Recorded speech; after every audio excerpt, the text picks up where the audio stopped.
So I just finished eating dinner at this restaurant called Pangea. Delicious meal. If you're ever in Monterrey, Mexico, and you're looking for an amazing dinner, I highly recommend it. It's one of Latin America's top restaurants.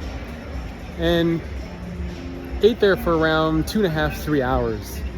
And I was sitting there thinking during my meal that being a chef is a very vulnerable thing, because you're cooking food, you're putting the food out to all sorts of random people who come into your restaurant. And some people might like it, some people might not. And it's a very vulnerable thing to be able to create something like that, put it out, give it out to a bunch of random people, and then hope that they love it. And if they don't like it, then you have to take that feedback. But if you think about what a chef does, they cook food. Anybody can cook food. You can cook food, I can cook food. What makes a great chef isn't just the fact that they cook food, it's how they cook it. It's the fact that they're continuously learning, continuously experimenting, trying new things, honing in on their craft. And leadership is very much the same thing. There are some core basics of cooking, just like there are some core basics of leadership. But you're never done being a chef, just like you're never done being a leader.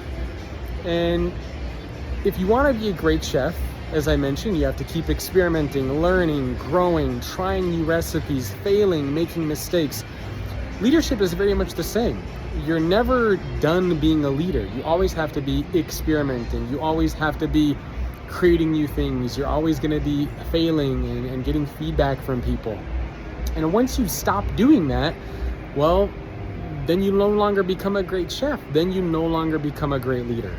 So the point of all of this to say, besides coming and checking out Pangea next time you're in Monterrey, Mexico, is to remember that as a leader, your job is never done. Keep learning, keep growing, keep trying new things, be in the kitchen with your team, and keep experimenting. That's what great chefs do, and that's what great leaders do as well. So goodbye, and I should say hello from Monterrey, Mexico. I'm here just for a couple of days giving a talk for a large bottling company, and had a terrific meal here. There's the restaurant behind me, Pangea. So I hope you all are doing well.